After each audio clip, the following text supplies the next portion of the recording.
kenapa saya sendiri memilih objek pantai sebagai objek penelitian saya, yaitu di Kabupaten Bandung sendiri itu merupakan salah satu kabupaten yang ada di ujung utara Pulau Jawa, yang mana Banyuwangi tersebut itu memiliki garis pantai yang sangat panjang yang mencapai 175,8 meter. Selain itu, wisata pantai sendiri itu merupakan salah satu wisata yang bergantung pada unsur air atau laut sebagai wisata, yang mana objek itu sendiri fokus terhadap kawasan pantai.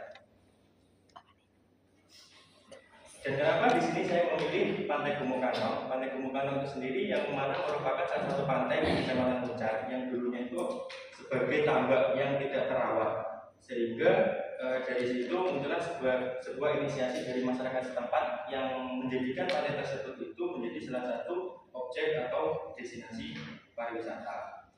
Dalam pembangunan pariwisata tersebut khususnya harus memiliki sebuah pengembangan pariwisata itu yang target atau segmen, yang mana di situ perlunya pengembangan pariwisata itu yang berbasis itu dilakukan dengan tepat, sehingga pengembangan daya tarik wisata itu tidak dieksploitasi atau tidak menimbulkan beberapa hal-hal negatif dari pariwisata tersebut. Menurut data yang peneliti atau penulis dapatkan di Pantai Gumukantong tersebut, itu tidak tersupport atau belum adanya CSR yang masuk, dan juga belum adanya support dari pemerintah daerah, sehingga di situ hanya memanfaatkan harga tiket atau pendapatan dari tiket untuk melakukan pengembangan di Pantai Gumukantong itu sendiri. Sehingga dari sini muncullah sebuah urgensi yang mana dari penelitian saya ini akan mengukur bagaimana tingkat nanti willingness to pay dari seseorang untuk membayar. Karena ketika kita berlogika, ketika di situ pihak manajemen hanya memanfaatkan dari tiket masuk ataupun karcis masuk, maka di situ mereka akan melakukan forecastingnya penulis akan melakukan beberapa peningkatan atau peningkatan dari harga tiket masuk itu sendiri, sehingga ketika peningkatan harga tiket masuk itu terlalu signifikan, maka di situ akan terjadi penurunan dalam permintaan kunjungan seperti itu. Maka di sini penulis ingin menjadikan penelitian valuasi ekonomi, yang mana tujuan peneliti nanti ingin mengetahui surplus konsumen atau terkait dengan willingness to pay, kesediaan wisatawan untuk membayar terhadap sebuah destinasi wisata, yang mana di situ akan menjadi dasar untuk pengelola menjadikan harga tiket tersebut tepat sasaran dan khususnya tidak melampaui batas dari apa yang bisa wisatawan itu bayarkan. Itu terkait dengan urgensi yang terjadi sehingga menimbulkan sebuah kebijakan tersebut. Dari latar belakang ini muncullah sebuah rumusan masalah. Yang pertama, peneliti ingin mengetahui bagaimana karakteristik pengunjung di Pantai Gumukantong, dan yang kedua, peneliti ingin mengetahui faktor apa saja yang mempengaruhi permintaan kunjungan wisata di Pantai Gumukantong. Yang ketiga, peneliti ingin mengetahui berapa nilai ekonomi di Pantai Gumukantong dengan pendekatan travel cost method, yang nanti outputnya adalah terkait dengan surplus konsumen dan willingness to pay per konsumen yang datang ke pantai tersebut. Dan yang ketiga, berapa estimasi penerimaan potensial Pantai Gumukantong di tahun yang akan datang. Kemudian tujuan peneliti di sini adalah mengidentifikasi karakteristik pengunjung di Pantai Gumukantong, dan yang kedua, peneliti ingin menganalisis faktor-faktor yang menjadi permintaan kunjungan wisata, dan yang ketiga, peneliti ingin mengetahui estimasi berapa sih mendapat nilai ekonomi di Pantai Gumukantong dan dengan pendekatan travel cost method itu sendiri. Dan yang keempat, ingin mengetahui estimasi penerimaan potensial di tahun yang akan datang. Terkait dengan batasan penelitian, di sini peneliti menggunakan variabel bebas yang digunakan menyesuaikan karakteristik pengunjung yang ada di Pantai Gumukantong tersendiri, dan juga terkait dengan variabel itu ada variabel biaya perjalanan, pendapatan, usia, pendidikan, jenis kelamin, status pernikahan, jumlah rombongan, itu sebagai variabel bebas atau yang kita kenal dengan variabel X. Sementara variabel terikat atau variabel Y, di sini peneliti hanya menggunakan permintaan hubungan seperti variabel Y. Dan khususnya di sini peneliti hanya menggunakan metode travel cost method dengan model individual cost method. Selanjutnya terkait dengan landasan teori, peneliti mengacu yang pertama terhadap pariwisata yang ada di Undang-Undang Nomor 10 Tahun 2009 dan juga terkait dengan daerah wisata, peneliti menggunakan Kusairi dan Sunaryo. Terkait dengan karakteristik pengunjung, peneliti menggunakan landasan teori dari penelitian terdahulu yaitu penelitian Putra pada tahun 2017, dan valuasi ekonomi peneliti menggunakan landasan teori dari bukunya Fauci tahun 2014, dan terkait dengan travel cost method juga peneliti berlandaskan teori pada bukunya Fauci tahun 2014, dan terkait dengan permintaan wisata dan surplus konsumen peneliti mengacu pada penelitian terdahulu yaitu yang dilakukan oleh Putra tahun 2014. Oke, untuk penelitian terdahulu, peneliti mengacu pada ada dua penelitian terdahulu di sini. Yang pertama itu ada Hermianto tahun 2015 yang memiliki kesamaan yaitu dalam pengambilan data penelitian menggunakan metode purposive sampling, yang mana metode purposive sampling itu adalah sebuah metode sampling yang mana memiliki karakteristik tertentu atau syarat-syarat tertentu pada metode sampelnya. Dan yang kedua terkait dengan Ruta 2017, hal ini memiliki kesamaan dengan ini adalah menggunakan metode kuantitatif dengan pendekatan travel cost method itu sendiri. Baik, terkait dengan hipotesis penelitian, di sini peneliti memiliki 7 hipotesis dengan 7 variabel bebas X dan 1 variabel terikat atau Y, sehingga dijumlahkan mulai dari H1 sampai H8 jadi ada 8 hipotesis. Kemudian terkait dengan lokasi dan waktu penelitian, di sini peneliti melaksanakan penelitian di Pantai Gunung Kantong, Kecamatan Muncar, dan penelitian ini mengambil judul Travel Cost Method dalam Valuasi Ekonomi di wisata Pantai Gunung Kantong, Kecamatan Muncar, Banyuwangi yang berlangsung selama 6 bulan.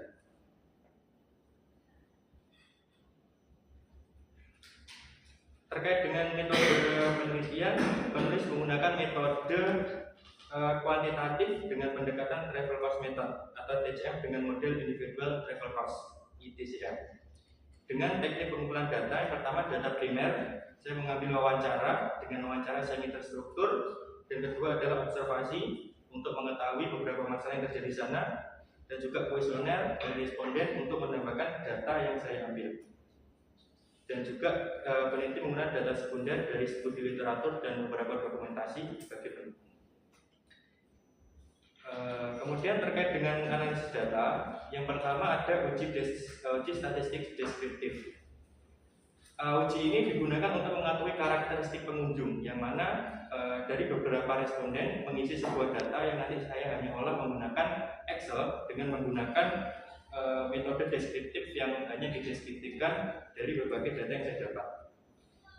Dan yang kedua ada uji statistik inferensial yang saya bagi menjadi 2. Yang pertama ada uji asumsi klasik, dan peneliti menggunakan uji analisis linear berganda untuk mengetahui pengaruh dari faktor-faktor yang mempengaruhi permintaan kunjungan untuk menjawab perumusan permasalahan nomor 2. Dan untuk menjawab perumusan permasalahan nomor 3 dan 4, peneliti menggunakan analisis kuantitatif dengan model travel cost method dengan individual travel cost method untuk mengetahui surplus konsumen dan valuasi ekonomi, juga untuk mengetahui estimasi pendapatan di pantai tersebut dalam tahun selanjutnya.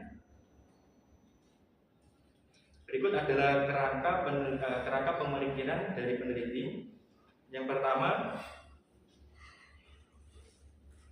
dari judul ada 3 yang saya highlight di sini, yaitu yang pertama adalah karakteristik pengunjung yang akan saya jawab dengan statistik deskriptif yang sudah saya jelaskan sebelumnya, dan juga faktor-faktor yang mempengaruhi permintaan dengan 7 variabel bebas dan 1 variabel terikat yang nanti akan saya hitung dengan analisis linear berganda, dan juga nilai ekonomi yang nanti akan saya hitung dengan metode surplus konsumen, sehingga menghasilkan hasil valuasi ekonomi yang ada di Pantai Gunung Kantong, Muncar, Banyuwangi.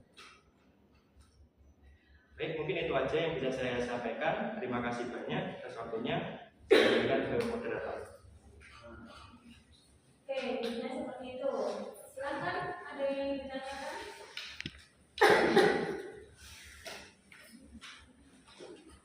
Ada berapa hipotesis tadi? 8. Nah, kalian kemarin 2 aja pakai sih, nanti pakai 8. Coba jelasin kenapa ada 8 enggak? Oke, jadi kenapa ada 8?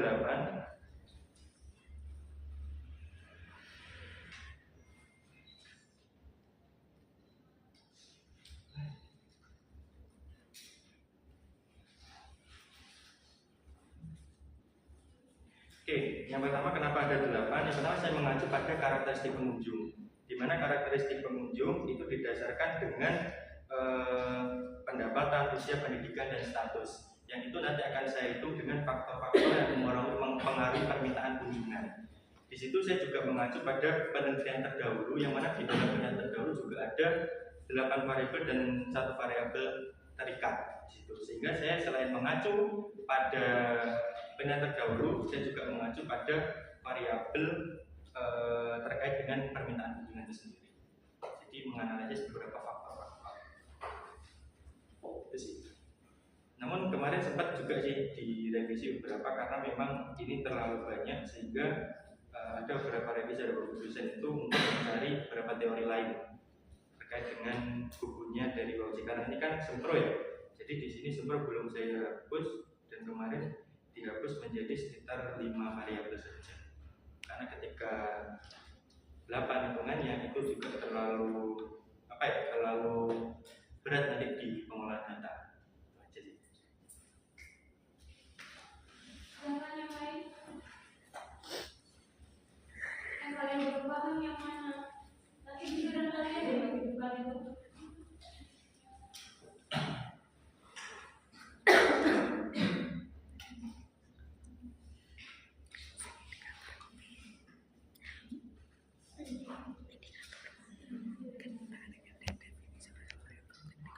Coba jelasin sedikit tentang alasannya. ya, dengan analisis data di sini saya kan ada uji statistik deskriptif. Jadi saya hanya ingin mengetahui apa aja sih karakteristik pengunjung yang ada di sana. Jadi yang pertama saya mengumpulkan beberapa data yang saya nanti masukkan ke dalam Excel. Di situ saya hitung, contoh nih, kayak tadi variabelnya kan saya ada usia, pendapatan seperti itu. Jadi saya hanya hitung aja bahwasanya di sana itu rata-rata pendapatan orang segini, rata-rata usia segini. Jadi nggak ada olahan, nggak ada olah data, cuma dirangkum aja di Excel, nanti disimpulkan. Dan yang kedua, uji statistik inferensial ini untuk mengatur faktor, karena di situ tadi saya ingin mengatur faktor yang mempengaruhi permintaan kunjungan.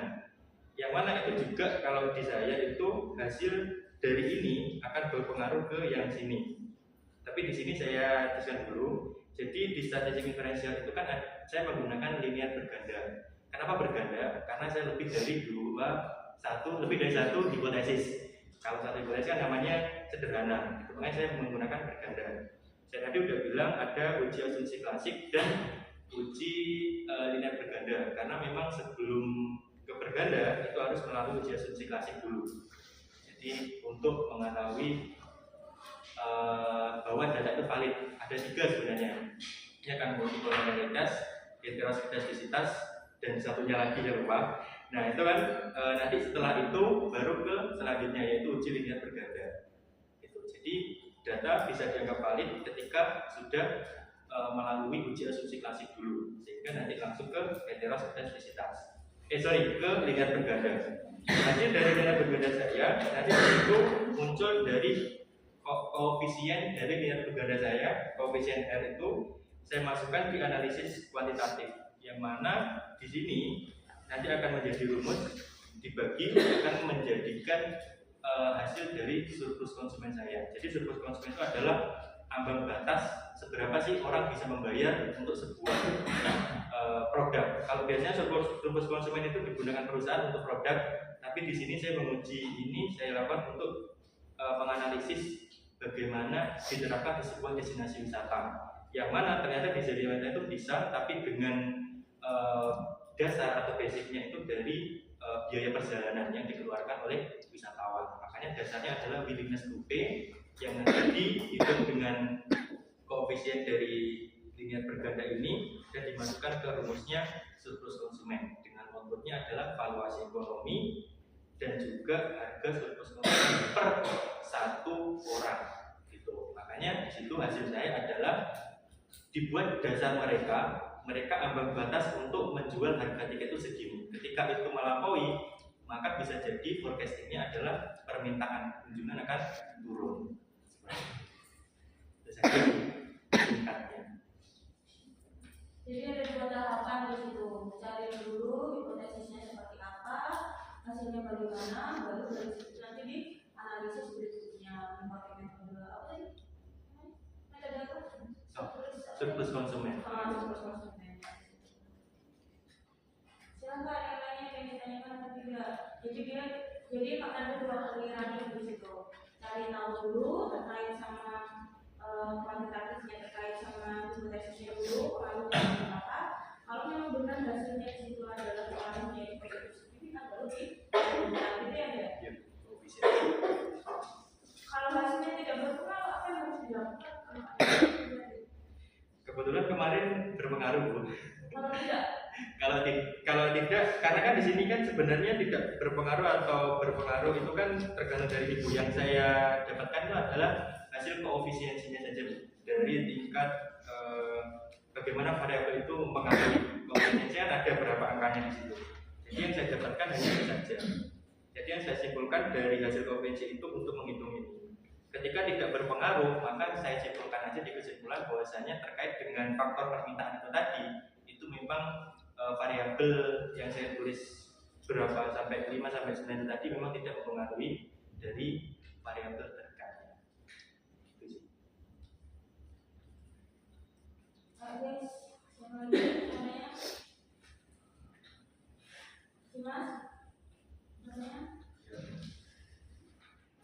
Pak, saya izin tanyakan, saya melakukan analisis regresi dengan sederhana. Yang saya bingung itu ujinya itu yang dipakai apa saja.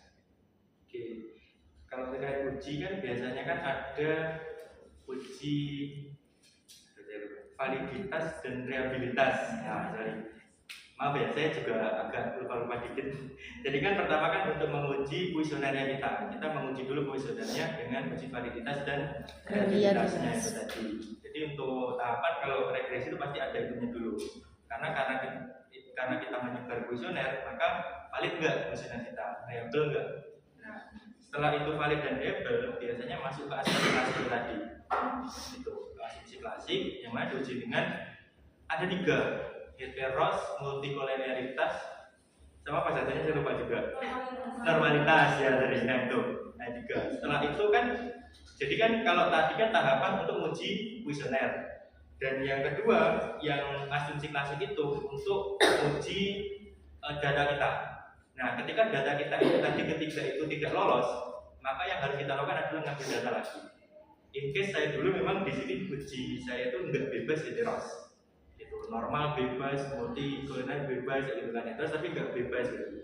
Ada beberapa tahap di SPSS itu yang menyatakan bahwasanya itu teori, tapi memang diakalin gitu loh. Ada beberapa yang diakalin supaya jadi normal, jadi bebas multikolon dan jadi bebas heteros.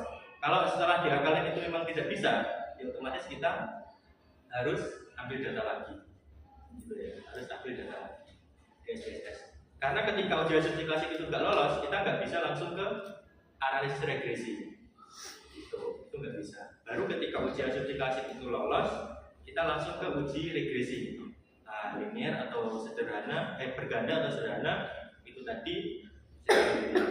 Jadi tahapannya sampai situ, baru setelah itu jadi udah disimpulkan. Ini berpengaruh apa enggak?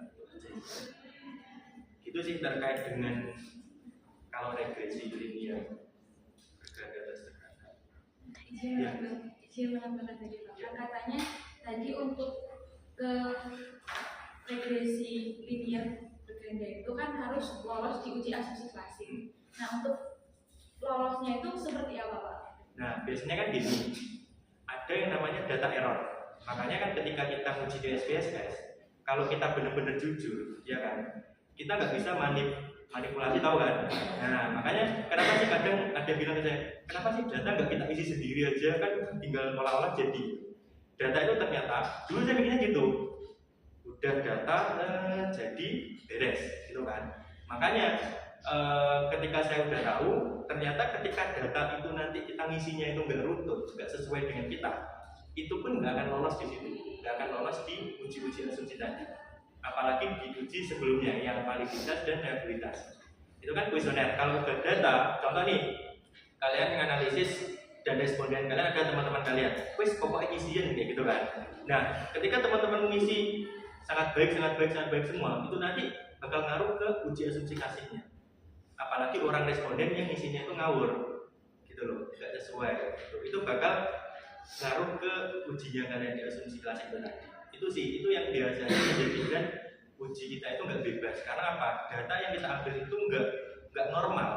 Memang datanya kita itu kayak ya data nggak baik gitu.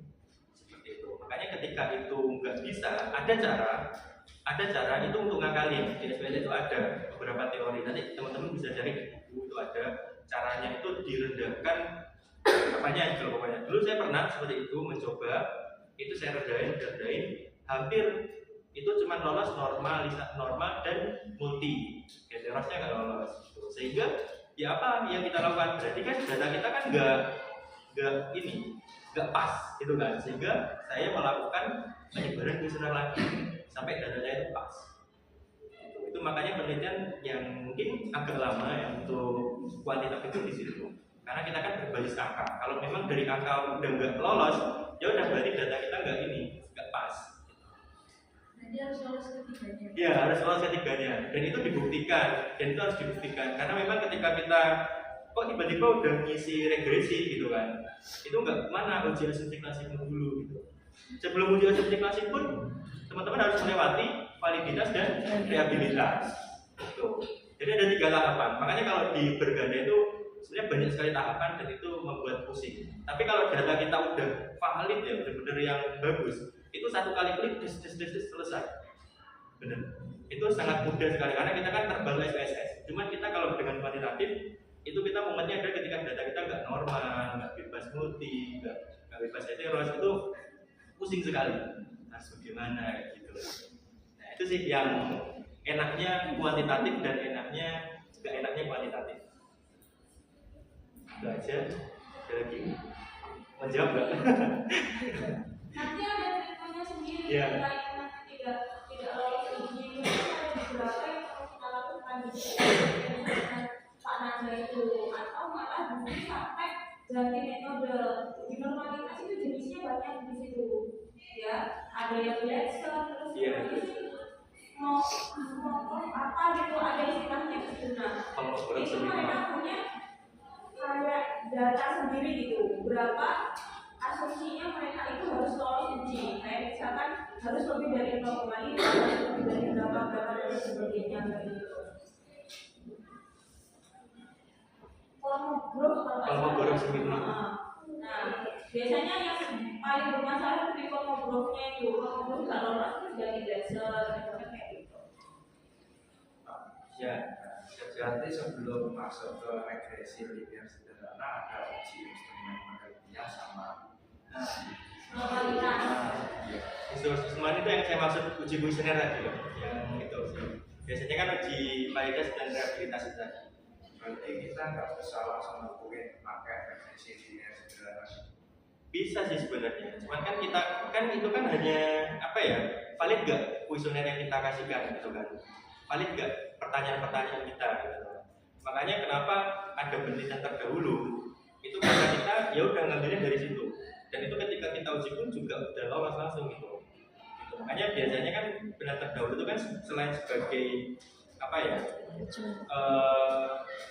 ya pokoknya gambaran kita itu juga sebagai ya itu biar bisa lebih mudah gitu kan. Kita nggak menemukan variabel lagi, nggak ada, tinggal kita masukin Itu tahapan Bu Mas. Jadi sebelum kamu ke Surabaya itu harus melewati mana dulu gitu. Jadi kamu boleh menentukan langsung ke regresi gitu, tapi tahapan sebelum masuk ke regresi sederhana atau berganda itu harus ada uji tadi. diuji. Dan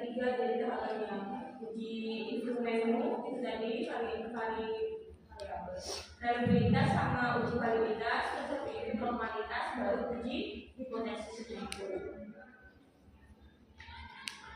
Terakhir satu lagi sekarang.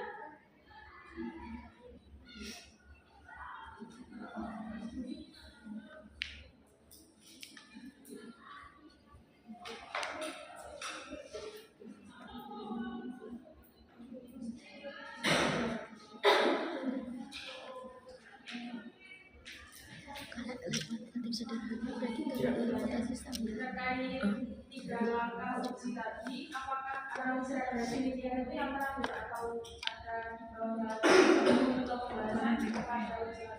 Kan di regresi itu juga ini ya, ada tahapan-tahapan. Kayak regresi itu ada kayak uji regresi sendiri, uji koefisien tadi yang saya maksudkan tadi R kuadrat, terus uji T itu ada tabel dihitung. Terus ada kalau sederhana kayaknya nggak ada F.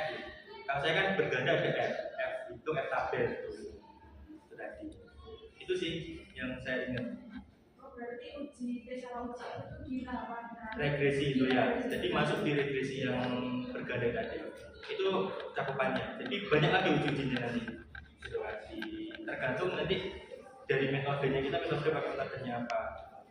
Makanya kalau berganda itu kan ya setelah nanti kan asumsi klasiknya itu kan udah, maka di regresi itu udah terbagi menjadi uji-uji lagi. Gitu. Nanti uji linear, terus habis itu uji TI tabel, tabel, atau koefisien determinasi kuadrat, kayak gitu sih. Oh iya siap.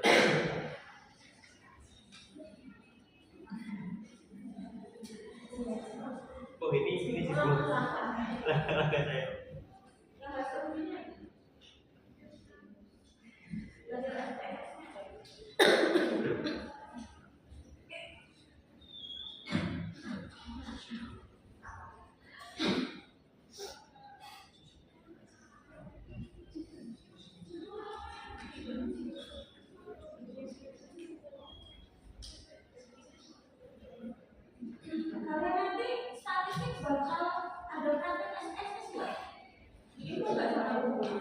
Kurang tahu.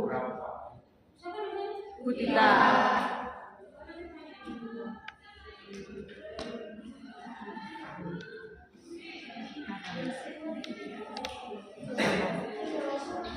Aman.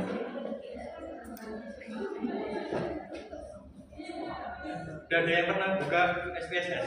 Belum. Saya baru tahu uji ternyata nggak hanya SPSS, teman-teman bisa pakai Excel. Satunya lagi nggak tahu siapa kayak SPSS tapi aplikasi.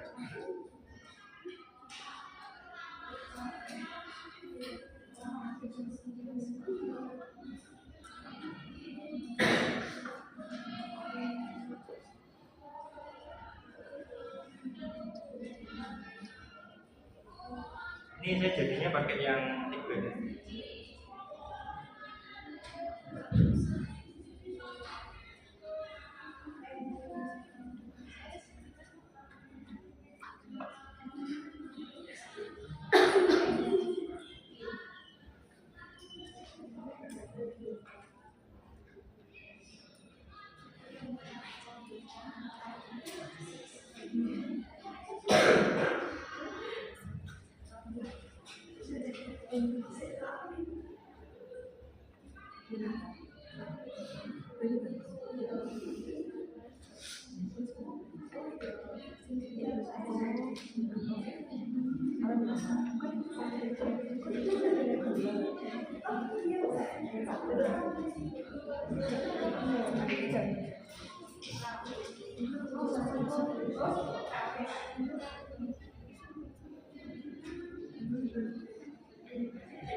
Ini nih teman-teman gambarannya kalau disuruh uji ya.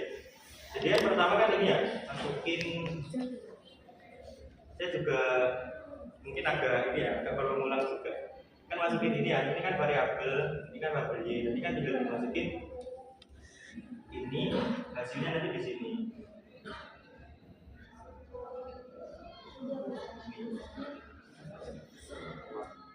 Nova.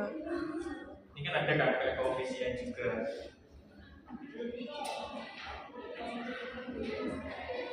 Nih contoh Kolmogorov Smirnov. Ada juga kan ya. Ini yang dimaksud, jadi kan ada ini, terus habis itu R square juga. Ini di R kuadrat yang saya maksud tadi.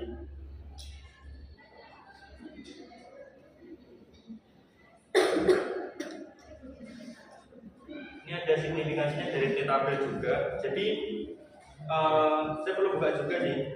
Jadi bisa dikatakan signifikan itu lebih dari berapa gitu.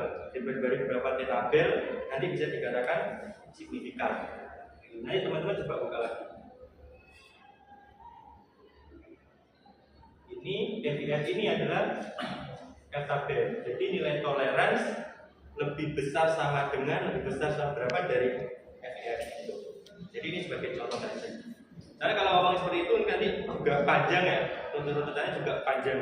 Karena beberapa model kan berbeda. Ini hasil dari saya.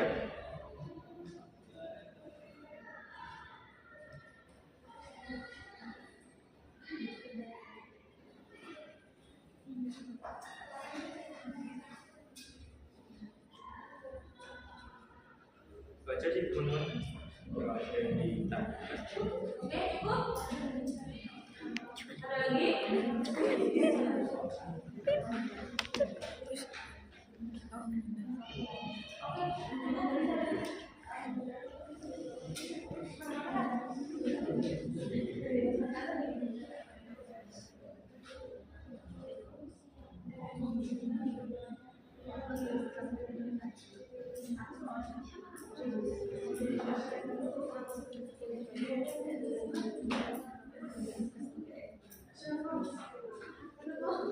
Baik, mungkin itu aja teman-teman.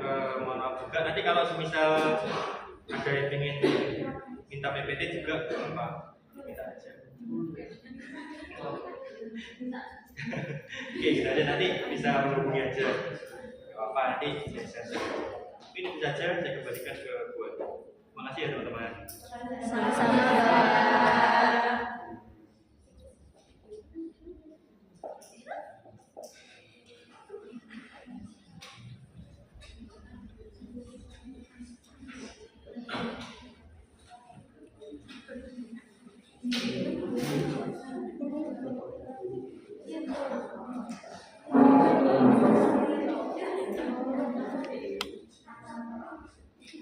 Lin, paten anak.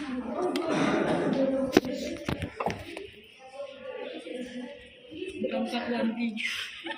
Ini ke jajan. Nah, Makasih ya. berangkat jajan. Makasih, Pak.